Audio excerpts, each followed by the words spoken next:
Welcome to Friday's edition of COVID-19. Health authorities have decided to maintain current social restrictions for 2 more weeks as our daily tally continues to hover well above 1,000 cases. Now, we have more on the domestic situation later on in the program. Here first is the broader pandemic coverage with our Kwon So-ah. Now, So-ah, we're ending the work week with over 1,700 new infections. Yes, we are, Sunny. It is a drop from Thursday, though, to 1,704 infections as of 12 a.m. this Friday. And with that, domestic transmissions have dropped to below 1,700, and we've got 64 imported cases. So combined with imported cases, we are actually seeing over 1,700 infections for the past 3 days, and also over 1,000 cases for 31 consecutive days. Now, Korea has now so far posted over 207,000 infections in total. And among the number of people under quarantine or under treatment, there are people under severe to critical condition. The number there stands at over 300 for the past week. Now, for more details on where these infections broke out this Friday, we've got a similar number of new cases in both the capital Seoul and Gyeonggi-do province, and also over 100 infections in both Incheon and Busan. Meanwhile, the non-capital regions have been accounting for over 600 domestic cases in the past 3 days. Now, despite tough social distancing measures, authorities believe more time is needed to get the virus spread to a halt, which is why they decided to extend the current social distancing measures for another 2 weeks beginning Monday. The Liberation Day holiday is coming up next week, which could ignite another spike in infections. Also, more than anything else, we have to create a safe environment for our children to attend school in the second semester. So that would mean level 4 in the capital region as well as the city of Daejeon, and level 3 elsewhere, with the exception of a few counties or cities with relatively few cases. And that also means private gathering restrictions remain, meaning no more than 4 people can get together under level 3 and no more than 2 people past 6 p.m. under level 4. Right, so on the inoculation front, meanwhile, I understand we have an ambitious goal related to domestic vaccine production. That's correct, Sunny. So that goal being transforming South Korea to one of the top 5 vaccine manufacturers in the next 4 years. President Moon Jae-in said on Thursday, let's hear from President Moon Jae-in what he said on Thursday, presiding over the government's vaccine hub strategy meeting.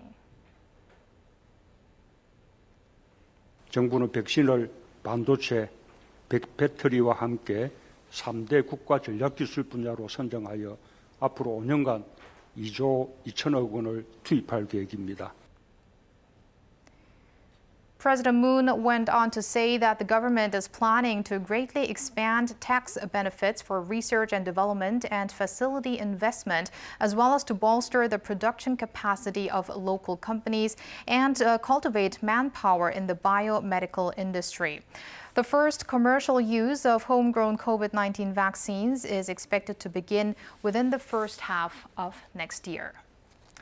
Meanwhile, Korea, as of 12 a.m. this Friday, has now inoculated 20.5 million people, or 40% of the nation's population, with at least 1 dose, and we've got 14.7% fully vaccinated. Globally, meanwhile, daily infections have been at above 700,000 for the second straight day, and also over 10,000 additional fatalities as of noon Korea time. Now, here are some countries with the highest infections. The U.S. is seeing a 6-digit figure, struggling with the Delta variant, and also a resurgence of infections among children and teenagers. And India, Brazil, over 45,000 and 40,000 cases respectively. Brazil now having concerns over both the Gamma and Delta variants. Also way more than 30,000 in Iran and Indonesia. And those are the updates I have for now. I will see you back after the government briefing. Sunny? All right, so thank you for now. Right, amid the surge in global infection numbers on the back of the Delta variant, some health pundits are claiming 90% of a population needs to have COVID-19 antibodies to secure herd immunity. For more on this, I have our Kim Sung-yeon here in the studio with me. Welcome, Sung-yeon. Hello, good afternoon. So what appears to be the magic number for herd immunity now? Well, Sunny, that number has certainly gone higher with the Delta around. As we know, it was previously suggested that herd immunity could be achieved if 60 to 70% of the population were immune. But U.S. health experts now say 85% or 90% of the population will need to have immunity to reach that goal.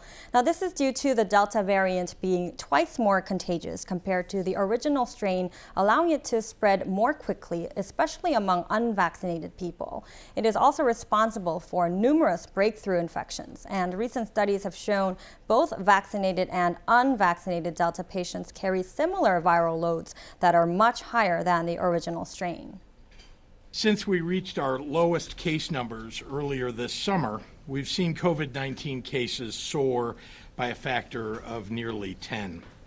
Hospitalizations and ICU rates have doubled in a month.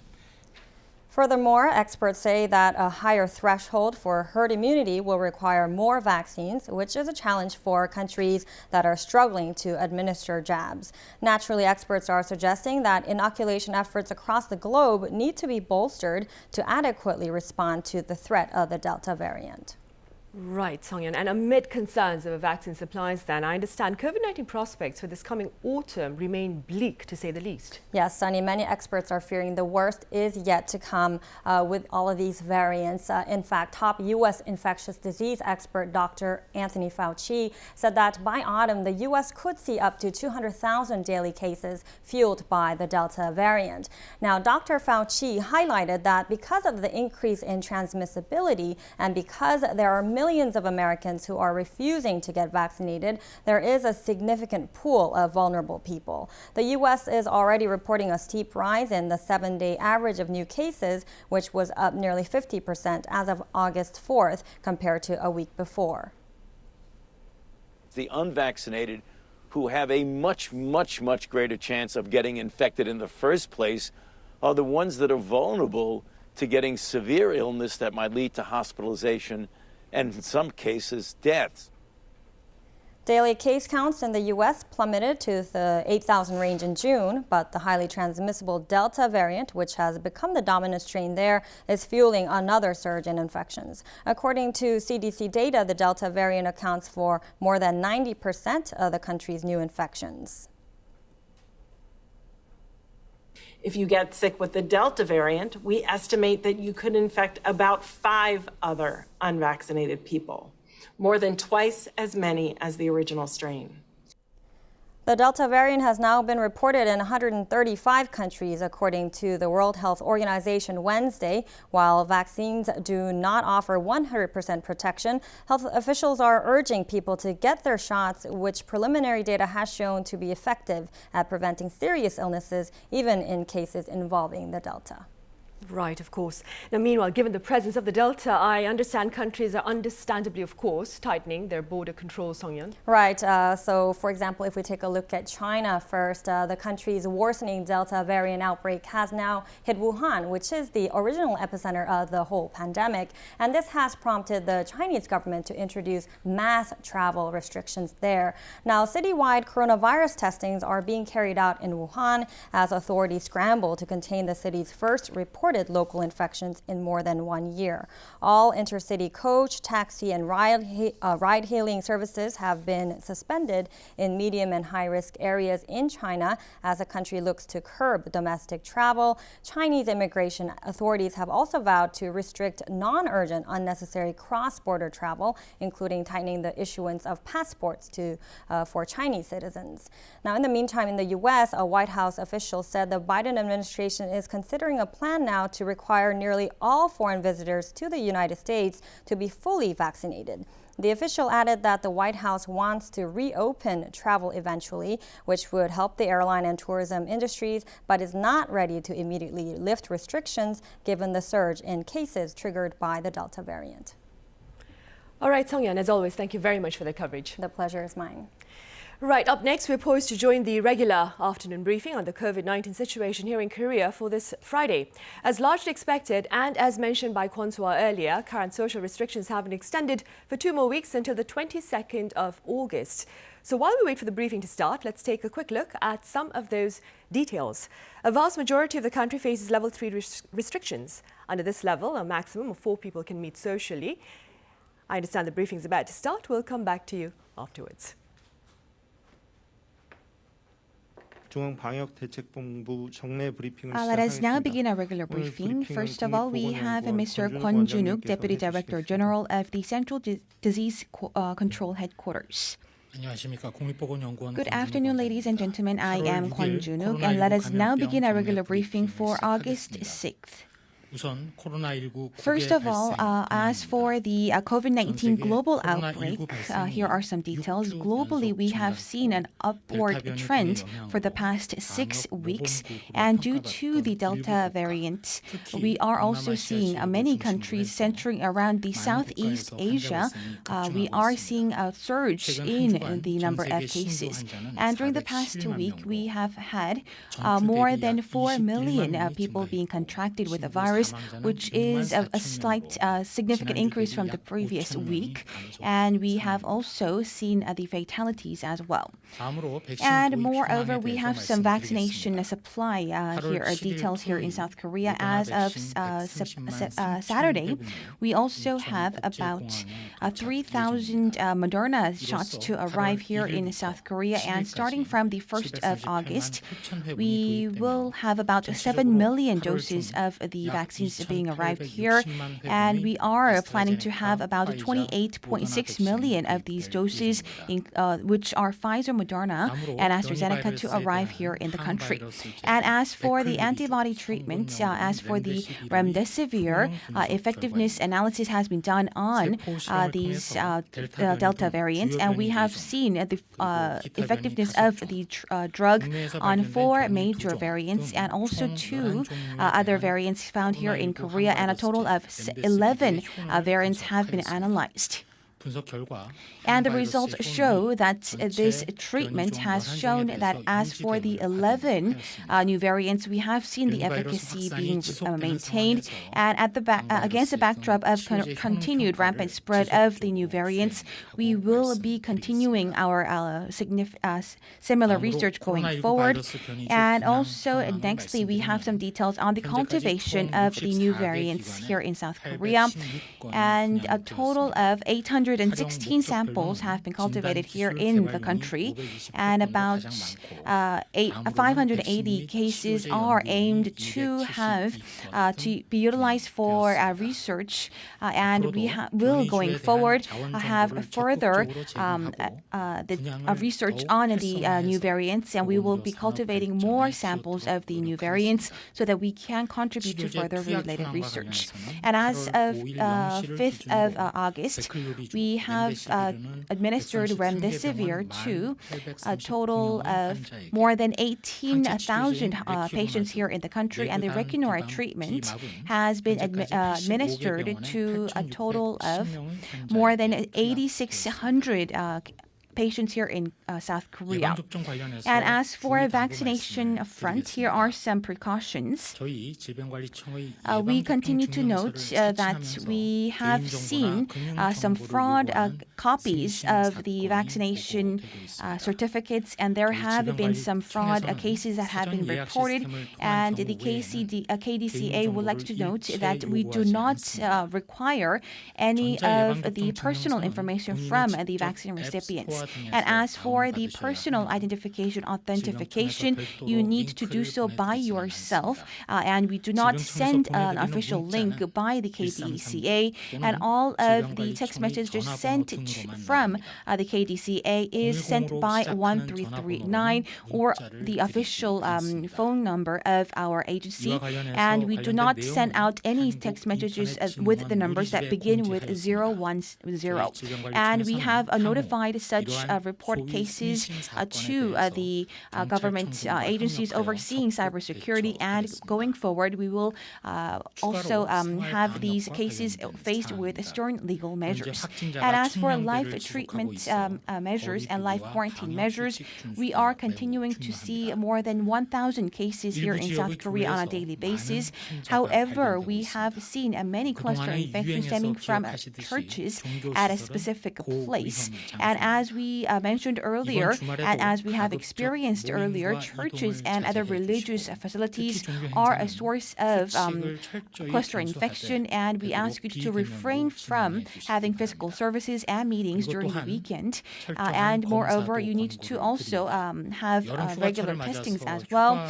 And also, once you return from your summer holiday destinations, if you do not feel well or if you feel sick, you need to visit a nearby clinic, screening clinic that is, as soon as possible, and you should also refrain from coming into contact with others. Last but not least, here is a message to the public. Currently, we are facing the COVID-19 outbreak, and we are also treating it as a specific disease. And there are some three factors why we are having precautions over the COVID-19. One is the threat that it poses to our life. And compared to influenza virus, it is very detrimental to people who are vulnerable. And second, we could have a burden and on our medical response capacity, that is. And if we have hike in the number of critically ill patients, we could also have a lack of ICU hospital beds. And we are also fearful of the lack of hospital beds to treat these people. And third is the long side effects that you could suffer after COVID-19. And we are also concerned that these side effects could last for a very long time. As mentioned, these kind of nervousness and these kind of factors will be able to resolve in the mid to long run. First of all, we need to increase the rate of vaccination. We need to also vaccinate about 70% of our population with their at least one dose. And we believe that this is some aspect that we can help to alleviate any nervousness and fear. And second, we need to also develop our homegrown vaccines, and this will help us to effectively tackle any emergence of new variants here in South Korea as well, without being too much reliant on the foreign sources as well. And we believe that by then we could be freed from the concerns of COVID-19. And third, we need to also have an effective use and the commercial use of more effective therapeutics against COVID-19, just like we do as for other diseases and influenza. And as for these factors, we believe that these steps will enable us to fight COVID-19 going forward and to manage the COVID-19 pandemic. And we believe that these cases and these steps could be present here in South Korea after September. And if one country is freed from these concerns, we believe that we can be safer against the COVID-19 pandemic. And at a very grim milestone, it is also, you might not like the fact that I am mentioning some optimistic factors like these. However, we would like to once again highlight that we should never lose hope as we are heading toward the right direction. 네, 그럼 지금부터 기자님들 주신 Right, there was Kwon Junuk with Friday's afternoon briefing, and I have Soa back at the desk with me with a summary of his words. Right, Soa? Right, Sunny. Kwon started with some updates on the global COVID-19 situation, saying that for the past 6 weeks straight, there has been observed an increase in infections, and also mentioning countries that used to be praised for their antivirus measures, especially in Southeast Asia, which are also seeing resurgences, and in particular due to the spread of the Delta variant. Now, here in the country, Kwon mentioned that we are going to have more vaccines to arrive in the country, including on Saturday, 1.3 million doses of Moderna vaccines. And also in August, we will have more vaccines from AstraZeneca, Pfizer, and Moderna. That's going to be some 28.6 million. He also called on vigilance this weekend because we are still amid the fourth wave of the virus. Last but not least, he also mentions mentioned some concerning factors right now, which are that the COVID-19 virus threatens people's lives because it is more, it has a higher fatality rate than the flu, for instance, and also the potential of lack of medical staff or facility if the spread continues. And the last one was also the long-term side effects that could come from the coronavirus. Right. All right. So as always, thank you very much for that. Anytime. Right, on the international front, Japan is recording unprecedented numbers of new infections and very limited hospital capacity. And while its Olympics come to an end this coming Sunday, its Paralympics start later this month amid very grim forecasts about the current COVID-19 outbreak there. For more, I have Walter Sim live on the line. Walter, it's good to see you again. Hi, Sunny. Good to see you again. Right, Walter, has there been a decline in Japan's COVID-19 numbers on this Friday following Thursday's record of over 14,000 infections? Well, today's numbers are still not yet in, so I can't say for sure, but I really expect the numbers to hover around 15,000 as you said was recorded yesterday. And this comes as the COVID situation really has been critical in Japan, which, as you mentioned, has seen a chain of record-breaking days recently. I think what is very concerning as well is the fact that the number of patients in serious condition has also surged past 1,000 today. And this is the first time since June and comes on the bulk of the heightened risks associated with the Delta variant. Most of those in serious condition are not the elderly, senior citizens, as has been the case previously. And many of them are instead in the middle age, in the 40s or the 50s.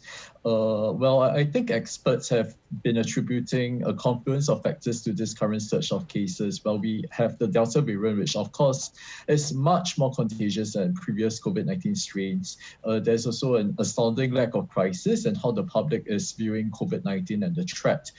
This comes as the government has issued state of emergency or quasi-emergency measures repeatedly again and again since the start of the year. I think it's already August, but well, Tokyo has not been in a form of emergency for only 4 weeks this year. And I think that really blunts the sense of crisis. Of course, the Olympics is ongoing and that creates a festive mood that has an impact on people's consciousness of the need to exercise restraint in going out unnecessarily. And this is something that the government's own medical expert advisor has pointed out. Besides that, there are other reasons as well. It's the summer holidays. It's also the time of the festival called Obon, where many Japanese return to their hometowns across the country to pay respects to their ancestral graves. And this also poses a risk in disseminating and transmitting the virus beyond metropolitan areas to rural areas as well. Well, there are other factors as well, including vaccination. So 32% of the population is fully vaccinated thus far. So I think vaccines have to really, the inoculation process really has to pick up pace for there to be a result, for there to be an impact on a decrease in number of cases. I see. Right. Walter, going back to the Delta variant, and health authorities there have claimed that the variant is fueling an outbreak of infections unseen in the past. What else has been shared about the spread of this Delta variant in Japan? Right. As you said, I think the Delta variant is effectively a game changer. It's really a different beast altogether from past strains previously. Estimates today shows that it already accounts for 90% of the cases recorded around the greater Tokyo region right now, as well as about 60% of the cases in Western Japan and in the Kansai metropolitan area around Osaka.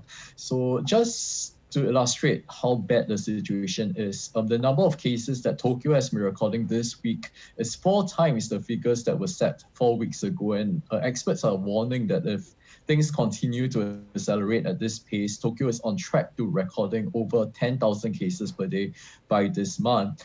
But I think this also highlights the limitations to Japan's measures thus far. What has worked previously to control previous strains of coronavirus may not be as effective this time around against the more lethal and more contagious Delta variant. So Japan's emergency measures are really focused on F&B operators. So there have been requests for F&B eateries to stop dine-in service after 8 p.m. as well as to not sell alcohol at all day. But yet again, there are no limits on, say, the number of people who can gather together a place, no social distancing limits, no mandatory social distancing limits, for instance. So because of this, it kind of blunts the impact of a state of emergency, in my personal opinion. And I also find it quite odd that there have been no incentives for other industries as well, such as from retail or tourism, which does not give them any incentive to curtail operations. And this also, in a sense, sends a signal to the public that everything is fine. After all, if the shopping malls are open, if, say, hotels are open across the nation, why should people stay at home when they can spend their weekends or their holidays going out? I see. And adding on to those concerns, Walter, is the first COVID-19 cluster infection within the Olympic Village. Could you tell us a bit more about this? Well, not much has been said about how the cluster infection had actually happened. So I think it might be premature to jump to any conclusions as to how that infection could have happened, especially since the athletes appear to have already been in Tokyo for quite some time. I guess it might be due to the incubation period of the period, or there's always the off chance that they are infected in Tokyo. Even though the bubble has been touted to be very safe and more than 500 tests have been conducted since July 1st amongst those in the Games Village. But yet, even if the athletes are religiously following the rules as spelled out in the playbook, I think there are some weak links that possibly the Olympic organizers should look at tightening up ahead of the Paralympics. So for instance, the athletes and officials would come into contact with volunteers or media personnel or their transport drivers, for instance. Tens of thousands of them remain unvaccinated or only have had their first dose. And I think this poses a potential risk that by which even if the athletes do not come into contact with the ordinary public, these volunteers or these drivers do, and so this is something that I think should be tightened up. Furthermore, adding on to that, some delegations have also been known to be making unapproved visits to tourist areas such as Ginza for sightseeing, whilst the Games organizers have made light of 2 people from Georgia for violating the playbook and having revoked their accreditation. I think this really just skims the surface of the iceberg. Personally, I've been noticing a lot more foreigners around tourist areas recently, and I do think that they must be in town for the Olympics. I see. And very briefly speaking, Walter, to promote public compliance, perhaps, to COVID-19 measures, I understand the authorities in Japan have started naming violators of COVID-19 prevention rules. Could you tell us a bit about this? Yes. So this applies to everyone who is coming from abroad, including both Japanese citizens and foreigners, and anyone who has been found to violate self-quarantine measures. In Japan, it's a strict 14 days upon entry. So the Japanese government has taken steps to publicize their names from this month. I think the key reason is really to add more bite, more teeth to the current measures that, when seen from afar, appear to be very weak. So because of Japanese constitutional limitations of freedom, on freedoms, it kind of prohibits the government from doing even more to perhaps even impose fines or jail terms on any quarantine breakers, as has been practiced in other jurisdictions elsewhere in the world. I've also heard anecdotal evidence that there are many loopholes in these measures and in the measures thus when I think the authorities know it's a problem and are keen to toughen up. But of course, it is very controversial. It's very controversial, and we cannot underestimate the powers of people to hunt down personal details. But I also wonder if it's politics behind the decision, because, well, an election is coming up, and I think government needs to deflect attention from how its border control measures are seemingly inadequate. I see. All right, Walter, as always, thank you very much for the updates from Japan.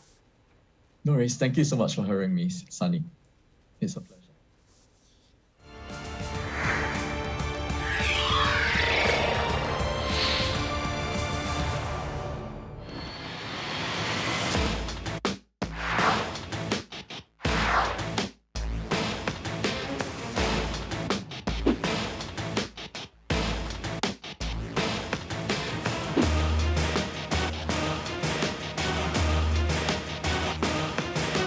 이번 4차행은 지역사회 숨은 감염자, 높아진 이동량, 델타 변이의 유행 등을 종합적으로 영향을 미친 것으로 판단하고 있습니다.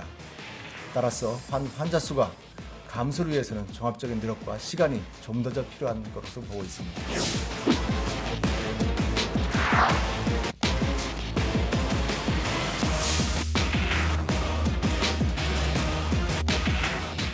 9월까지 3,600만 명에 대한 1차 접종을 마친다는 계획도 차질 없이 진행되고 있습니다.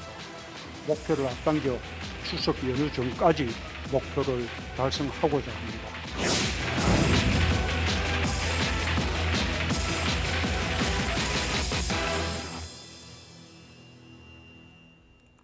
Despite hopes for a prompt containment of the fourth wave, efforts to do so are being challenged by a number of factors ranging from the highly transmissible variant to summer holiday travels within the country. For more on this, I have Professor Sarah Shin from Korea University. Welcome back, Professor Shin. Thank you for having me.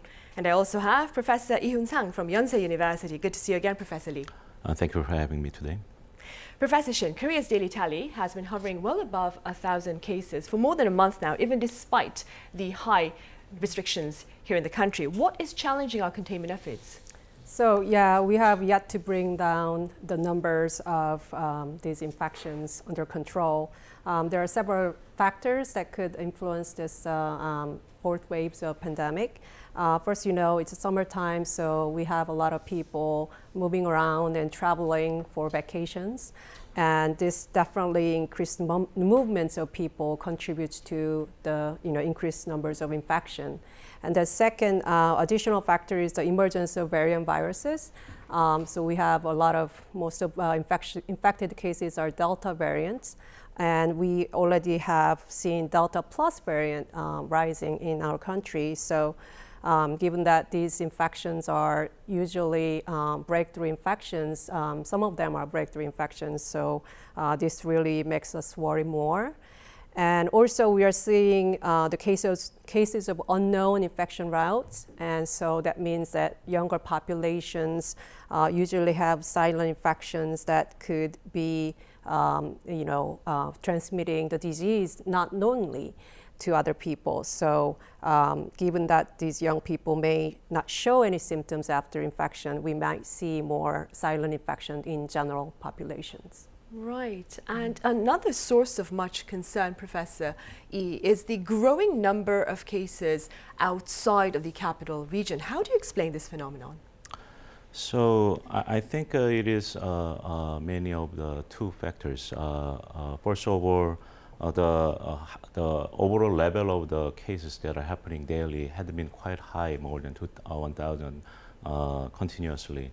So I think it had been somewhat expected that it was going to be spread throughout the country. So, and secondly, in recent weeks, the percentage of Delta variant virus among the older cases had been 23.8%. And in one instance, in one of the outbreak, Delta variant was almost 54%. So in these situations, I think because of Delta variant is more contagious than normal variants. So I think it was somewhat, it had to be even though the local government in the non-capital area should have been applying same measure as the social distancing measure as in the Seoul or in the capital area. So that had been somewhat of the cause for these situations. Right, so perhaps inconsistent social restrictions in the early stages of containment then, Professor Lee? Yes. I see. Professor Shin, I understand this may be a tough question, but do you see an end to the fourth wave here in the near future? What is your outlook on this latest outbreak? Well, although I do really want to see that, we'll see the peak of fourth waves, disappearing anytime soon. But I don't think that we're going to see the dramatic waning of infected cases anytime soon. And that's due to several factors. First, many people are still planning on going on vacations in August, right? So that means that we'll see more movements and we might see more, infections. And also, there might be mass gatherings on August 15 for political demonstrations that makes us worry. And also, we are planning to vaccinate, 15 million young people who belong to age groups of 20 to 40 in late August to early September. So I think that we might see the number of infections to go down maybe after, late September. And then plus, we have variants popping up, everywhere. So this is a challenge for us. And I think that, it's not very optimistic that we'll see dramatic decline of infection until late September. Right. Professor Yi, Professor Shin mentioned this earlier, but authorities this week spoke about finding the Delta Plus variant here on the local front. What are your thoughts on the spread of this particular strain in the country? So because the Delta variant had been found in more than 130 countries globally, so I think it's not surprising that there is somewhat of a level of the Delta Plus variant even in Korea as well. And I think with quite high level of Delta variants already in the country, probably it is quite presumable that there is already some level of Delta Plus variant in the community transmission already. I see. And what more, Professor Shin, can you tell us about the traits of the Delta Plus variant? Yeah, so it has been detected in several countries like US, UK, India, and even our country a few days ago. So Delta Plus variant has one more mutation site than the Delta variant that that are popular right now. And so the mutation site is in the spike protein.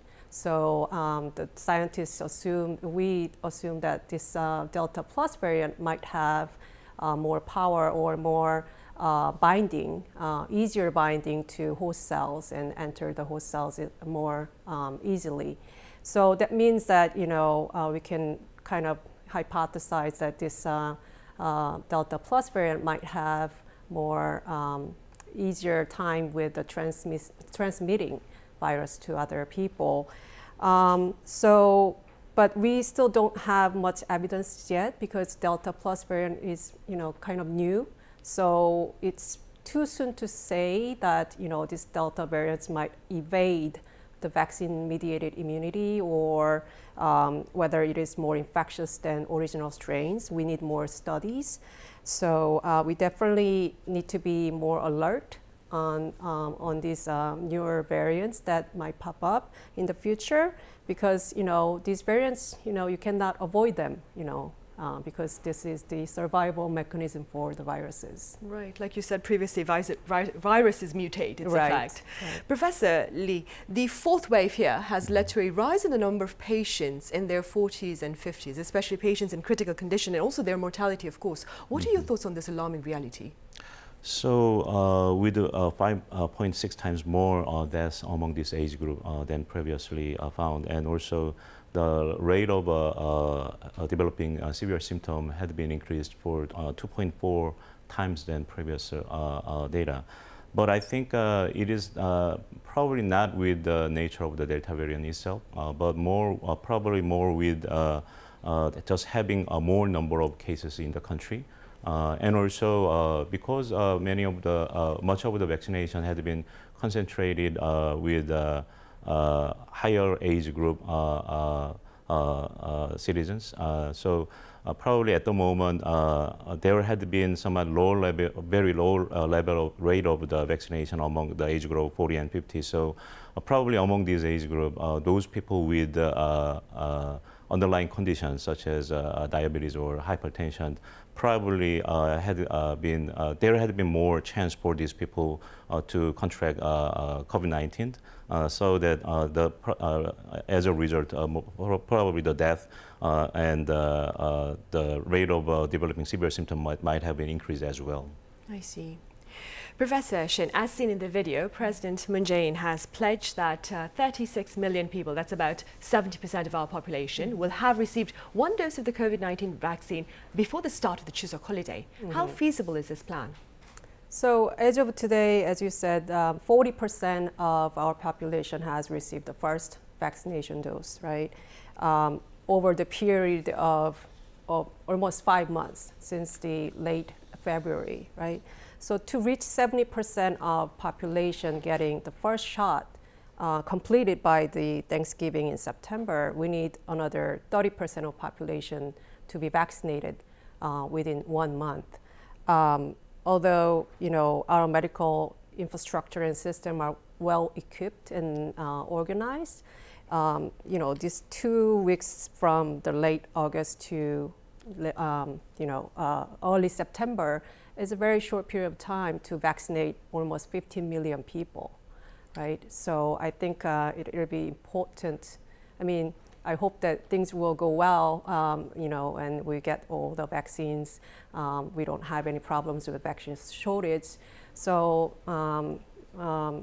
you know, say that we don't have any shortage, then I think we have to really focus on, you know, having this medical institute to not to have any error in inoculations itself. So we have to make sure that, you know, they have a good system not to misinoculate the vaccines, since they're going to have 3 different vaccines, right? AstraZeneca, Moderna, and Pfizer. So, and we have a lot of people going to get the vaccine. So I think it will be very busy time for that period. Right, it will be quite busy. Professor E, there's been a change in age requirement for Janssen vaccine recipients. Now, only those in their 50s and above are eligible. Why? So previously, Janssen vaccine had been considered for the vaccine of choice for people in their 30s because those people are the ones who are more active. So it's hard to, it can be sometimes difficult to get second shots in their daily life schedule. But lately, there had been some of the report of some of the side effects, such as thrombosis with thrombocytopenia syndrome, TTS. And is that blood clots then? That's right, forming blood clots. But one of the reasons is Janssen vaccine had been developed in the same platform as AstraZeneca vaccines, which there had been reported of the TTS, the blood clot syndrome as well. So because of that, I think there had been some considerations about the possible risk of this thrombocytopenia, thrombosis syndrome developing in the people in their 30s. So it's, I think, more of the precautionary measures. So at the moment, the government had been focusing this Janssen vaccine to be vaccinated in their people over the age of the 50s, just to be cautious about any possible side effect syndromes. I see. Now, Professor Shid, this actually is a topic that we touched upon during our session on Thursday, but because it's so important, I'd like to ask you the same question. Where do we stand on our efforts to develop a local vaccine?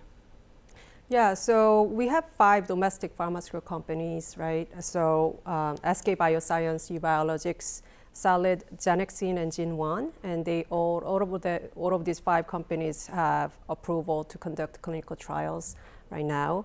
SK Bioscience and Ubiologics are developing protein subunit vaccines, where Solid has developed the viral vaccines like AstraZeneca, and Genexine and Jinwan has developed DNA vaccine. And among these 5, SK Bioscience is probably the most advanced because they have now they're going to start clinical trial 3 soon. But as you know, phase 3 clinical trials, takes up a lot of money, and they need a lot of thousands of volunteers. So it'll be very challenging to complete the phase 3 clinical trials anytime soon. Right. And Professor E, very briefly speaking, what are your thoughts on Korea's plans, ambitious plans that is, to become a vaccine production hub in the near future? So actually, it is indeed quite ambitious in terms of its scale and what it is trying to achieve. But I think it is still very meaningful, and it can be very important, because already there had been a lot of efforts and investments for Korean biomedical companies to develop COVID-19 vaccines. But I think it is important in two regards. First of all, there had been a lot of discussion about the importance of producing vaccine in the country or at least in the continents. So for Asia and Africa, it had been stressed that it is important to have establish some kind of vaccine hub in the continent. So it will be meaningful for the Asia, for Korea to take the role. But besides, as we have seen with COVID-19, we have seen the importance of vaccines. So not only for this current pandemic, but even for the future pandemic, having the capacity of producing vaccine, while the Korea is proposing to be the vaccine hub for globally or even regionally, but having the capacity will be also important for Korea itself. As I said before, not only for current COVID-19 pandemic, but it can be very important asset for the future pandemic as well. Right, so it's a practical plan. Yes. All right, Professor Yi, as always, thank you very much for your thoughts. Thank you very much. Professor Shin, thank you very much for being with us today. Right, as a global health body has pointed out, the spread of the virus is faster than that of vaccines. So do seek to abide by all safety precautions. Have a good weekend. See you on Monday.